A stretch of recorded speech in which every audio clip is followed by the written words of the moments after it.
Entonces, bueno, lo que vamos a ver hoy es un poquito lo que le puede tocar en la práctica, que es el uso de fármacos durante el embarazo. Y la pregunta es ver si ¿Qué haces, Pedrito? Estoy en clase, está bien, todo bien. Alejandro, ¿estás abierto? Sí, perdón, Doc, ya me cerré. Bueno, el tema es ver, ver cómo podemos manejarnos con los fármacos y no tenerles miedo en el embarazo, pues le vas a tocar en un consultorio, en una sala, en diferentes situaciones, que estar frente a un embarazo y hay que medicarla a veces y bueno, tener cierta tranquilidad. Sobre eso vamos a desarrollar el tema de hoy. Hay que tener en cuenta tres aspectos. Uno, qué efecto tienen las drogas sobre el feto. La otra, qué influencia tiene el embarazo sobre los fármacos, farmacocinéticamente hablando también, y algo de farmacodinamia. Y los criterios que vamos a tener finalmente para utilizar los fármacos en el embarazo. Los efectos sobre el feto lo pueden ver en el primer trimestre, van a ser fundamentalmente teratogénicos. Durante el embarazo, todo el desarrollo del embarazo siguiente va a ser sobre el desarrollo. Y finalmente van a tener los efectos secundarios sobre el feto y el neonato cuando es próximo al parto, que se van a hacer similares a lo que van a tener un efecto como en un adulto, los efectos cuando está por nacer. Los efectos teratogénicos, dijimos sobre todo en el primer trimestre, como tiene que ser, hay dos conceptos. Uno que es malformación congénita, que es todo lo morfológico a simple vista cuando nace. En cambio, el efecto teratogénico se refiere a todos los efectos adversos, tanto los morfológicos, que comprende la malformación congénita, como también efectos adversos de tipo bioquímicos o conductuales que se producen durante la vida fetal y que se detectan en el parto o más tardíamente. Esto puede ser por los mismos fármacos, por sus metabolitos. Incluyen alteraciones estructurales, macro y microscópicas y funcionales como las intelectuales. Entonces, hay cosas que las podemos ver apenas nacen o las podemos ver con el tiempo. La etiofisiopatogenia. Bueno, ¿cuáles pueden ser las causas de estos problemas? Pueden ser mutaciones sobre las células somáticas del feto que originan malformaciones fetales o bien sobre las células germinales de él y transmiten a los descendientes. Alteraciones cromosómicas, efectos directos sobre las hormonas, membranas, o sobre la actividad enzimática. Por ejemplo, la talidomida lesiona el ADN por radicales libres. Y tenemos efectos indirectos, como pueden ser por no un aporte adecuado de nutrientes de la madre hacia el feto. ¿Qué consecuencia tiene esto? Y bueno, puede ser infertilidad, porque afecta a las células germinales. Puede ser muerte, porque da aborto espontáneo y muerte perinatal, ejemplo, tabaco, anticoagulantes, heparina. Alteraciones del crecimiento fetal, por efectos directos, ya sea sobre el feto, por ejemplo el alcohol, o sobre la circulación placentaria, como el tabaco. Alteraciones en el desarrollo de tipo morfológico, como las embriopatías por warfarina, las bioquímicas, como el cretinismo, o conductuales, como es el síndrome fetal alcohólico. Y después tenemos efectos diferidos que pueden aparecer con el tiempo, carcinogénesis, conducta, capacidad reproductiva, ¿no es cierto? Entonces puede ir la infertilidad, la muerte en aborto, alteración de crecimiento y alteración del desarrollo. Los efectos teratogénicos pueden ser, generalmente, ¿qué lo causa? Es multifactorial. Está la predisposición genética, generalmente es poligénico esto, o sea, tiene más de un factor, y factores ambientales. Ahí participan drogas, sustancias químicas que vienen con los alimentos, en el ambiente, radiación, infección, enfermedades de la madre. De los embarazos diagnosticados sabemos que el 15% habitualmente termina en aborto espontáneo, el 2 al 4% va a malformaciones mayores y el 7 al 14% anomalías menores. Esto en la generalidad. Las causas de malformaciones congénitas, el 90%, como dijimos, es poligénica, o sea, es genético. Y un 10% es ambiental. De ese 10% ambiental, un 4 o 5% se producen por drogas y sustancias químicas. O sea, acá fíjense que no solamente las drogas, sino todas las sustancias químicas que hay en los alimentos y en el ambiente. 1% radiación, el 2 a 3% por infecciones como puede ser la rubiola y 1 a 2% factores maternos como es la diabetes. O sea que fíjense que la tasa de incidencia de la droga es relativamente baja. O sea, estamos en un 5%, pero con sustancias químicas, o sea que drogas es menos. Frecuencia de malformaciones por fármaco es baja, de 8 cada 10.000 recién nacidos vivos. El número de fármacos que ha demostrado efecto teratogénico en realidad es bajo. Algunos tienen un alto potencial, sabemos que no lo podemos usar bajo ningún concepto, que pueden llegar al 40%, como son antagonistas ácido fólico. Si llamamos ácido fólico para el embarazo, imagínense si se llama un antagonista, entonces estamos complicados. Y otros que tienen un bajo potencial teratogénico, que puede llegar al 1% o nada. A veces el beneficio supera el riesgo. Por ejemplo, si una mujer con bipolar, no podemos dejarla sin litio. Si es una epilepsia, no podemos dejarla sin antiepilépticos. Si tiene paludismo, no podemos dejar tratar el paludismo. Hay otros fármacos que han demostrado que no presentan mucho riesgo, como pueden ser benzodiazepina en cortos periodos, beta bloqueantes, corticoides en cortos periodos también, salicilatos. Y otros usados habitualmente, cuya teratogenicidad en el hombre no hay estudios. En muchos que se usan, se sabe que no producen, pero en realidad no hay estudios. Acuérdense que la embarazada es una huérfana terapéutica. Acá pueden ver una lista de fármacos de que pueden producir problemas. ¿No? Deben evitarse siempre, claro, todo lo que son hormonas, talidomida, retinoide, la warfarina, las tetraciclina, el alcohol, obviamente, que todo eso sabemos que no lo damos. Y deben valorarse beneficio-riesgo siempre si vamos a usar antimetabolito alquilante en cáncer o antiepilépticos, que, bueno, debemos usarlo para que no convulsione, pero sabiendo los efectos que pueden aparecer. Pueden aparecer problemas craniofaciales, extremidades, cardíacas, como el tubo neural también. Y el litio produce malformaciones de tipo cardíaco, ¿no? ¿Me escuchan bien hasta ahora? Sí, profesor. Perfecto. La identificación del efecto teratogénico es difícil, o sea que, ¿por qué? Porque hay mucho de base genética, por lo tanto, no es tan fácil de decir fue por tal cosa. Y además, no podemos comparar grupos. Por ejemplo, una epiléptica no podemos dejarla de tratar. Entonces, a veces es difícil separar la influencia de un fármaco, de otros fármacos, de factores genéticos, de ambientales. Entonces, no es tan simple. Generalmente tus estudios son post-comercialización, porque dijimos, bueno, no podemos hacer estudios comparativos con embarazadas, y generalmente es por referencia de casos aislados, serie de casos, casos y controles, o los cohortes, que es lo ideal, o sea, agarrar una población, estudiarla 20, 40 años, como se hace con el tabaco y muchas otras cosas, y se va viendo los efectos. Acá pueden ver los factores que influyen en efecto teratogénico. Puede ser la naturaleza del agente.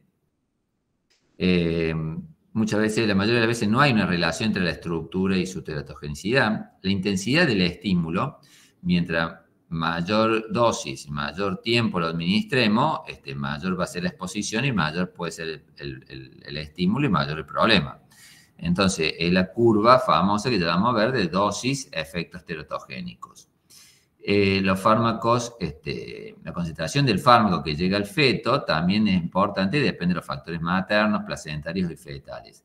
Ahí influye mucho que la físico-química del fármaco, el flujo placentario, el pH de la sangre. Acuérdense que la mayoría de las drogas son bases, y si el feto está en un sufrimiento fetal y pasa el feto,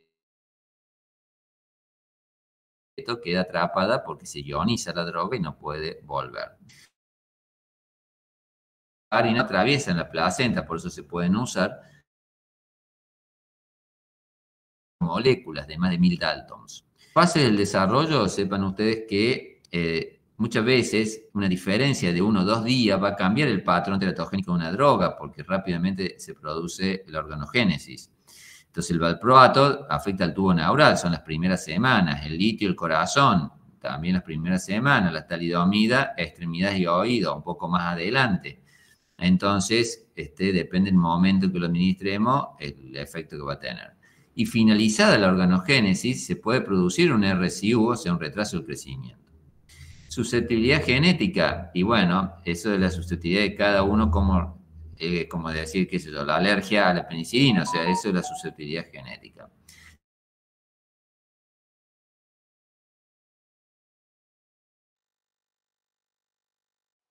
Se modifica también la itinerada.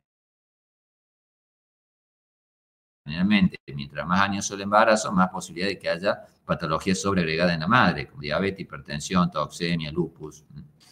Este es un cuadro que pues acá ven, mientras más dosis usemos y más tiempo exponemos, mayor los efectos adversos de las drogas. Entonces empieza con sin efecto, después empieza con alteraciones funcionales conductuales, teratogénesis, puede llegar a la muerte fetal o materna. O sea, eso es una progresión en estímulo. Y este es el famoso, bueno, cuadrito que no han visto en histología seguramente, que es el cuadrito de la evolución, ¿no es cierto? Donde tenemos que en las primeras 2 semanas va a ser la muerte prenatal con el aborto, de las 3 a las 8 semanas sobre todo, ahí tenemos el desarrollo de primeramente corazón y sistema nervioso, después viene el ojo y la pierna y después se suma el oído con los dientes, el aparato genitourinario. Por eso muchas veces cuando hay trastornos de paladar o oído tenemos que pensar también en el genitourinario si no está afectado. Y después de las 12 semanas ya viene el desarrollo, ¿no es cierto?, fetal. Estos son ejemplos que no son compatibles con la vida, de trastornos morfológicos, y estos son compatibles con la vida. Acá podemos ver un paladar hendido, y acá tenemos un mielomeningocele, está boca abajo, entonces ahí tenemos que se produce que eso hay que resolverlo quirúrgicamente en ambos casos. ¿Qué efectos secundarios podemos tener pasando al segundo punto que hablamos al principio? Están los efectos secundarios que pueden aparecer en el feto y en el recién nacido. O sea, cuando lo damos próximo al parto, ahí se pueden producir reacciones adversas similares a lo que sería un adulto. Entonces ahí hay que valorar riesgo-beneficio. Deben acordarse siempre de que si yo voy a usar, por ejemplo, aminoglucosio, voy a tener ototoxicidad, voy a afectar el hueso y los dientes con las tetraciclinas, la sulfa, el riesgo de kernicter próximo al parto. Entonces, anticoagulante las hemorragias y así cada una. Podemos utilizar con precaución anestésicos generales, locales, opioides cortos periodos, benzodiazepinas cortos periodos, beta bloqueantes, el sulfato de magnesio cuando es necesario usarlo en la preeclampsia y eclampsia, puede producir debilidad neuromuscular en el feto. Y después solamente se justifica el uso de diurético, el furosemide, el único que se puede usar en un edema agudo de pulmón, el único caso que está justificado. Efectos terapéuticos de las drogas. Entonces, a veces lo usamos con fines terapéuticos. Entonces, acá, por ejemplo, la beta o la dexametasona intramuscular lo usamos entre las 24 y 34 semanas para inducción de surfactante. Si hay taquiarritmia fetal, podemos dar antiarrítmicos. Si hay polihidramnio, la indometacina disminuye la formación del líquido amniótico. Trombocitopenia, plaquetas al feto. Si hay hipoplasia adrenal congénita, la dexametasona. Vitamina K, si estamos usando un inductor, como por ejemplo la difenidantoína, disminuye el síndrome de hemorrágico recién nacido. Y el ácido fólico previene de efectos del tubo neural. Eso hay que darlo previo a la búsqueda del embarazo. Como nosotros diagnosticamos el embarazo, ya llegamos un poco tarde.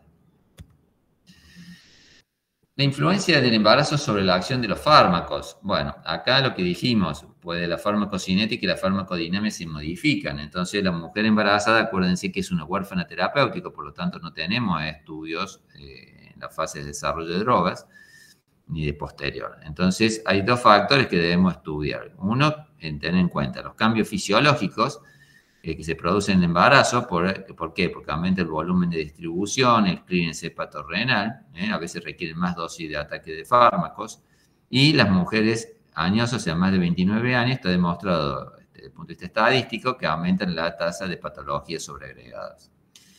Y por lo tanto el uso de drogas simultáneos, ¿no? Y cambios farmacocinéticos y cambios hemodinámicos que se producen en el embarazo. Entonces, debemos tener en cuenta los cambios farmacocinéticos, como dijimos recién, sobre todo entre el segundo y tercer trimestre, vamos a tener cambios. Aumenta el pH gástrico, cae 50% el vacío gástrico. Acuérdense que todas las embarazadas son estómagos llenos, como los obesos, las ascitis. ¿Por qué estómago lleno? Porque cambia la ubicación del estómago, la anatomía, se altera el esfínter, el ángulo, y aparte porque disminuye la peristalsis. Entonces, todo eso hace que sea un estómago lleno. Entonces, si usted está en una guardia y reciben una embarazada, siempre es estómago lleno con riesgo de broncoaspiración. Distribución, volemia, no se olviden que aumenta la volemia, el gasto cardíaco, el flujo sanguíneo renal, y útero pulmonar y uterino, entonces se disminuye las proteínas en forma relativa, entonces todo eso nos aumenta el volumen de distribución de las drogas. El metabolismo, hay una inducción de la citocromo por la progesterona y la excreción, acuérdense que aumenta el filtrado glomerular en un 50%, hay mayor clearance de drogas. Acuérdense que la creatinina normal en la embarazada es 0,8, no 1,2. Si 1,2 tiene la embarazada, tiene problemas renales, no es normal en el embarazo eso.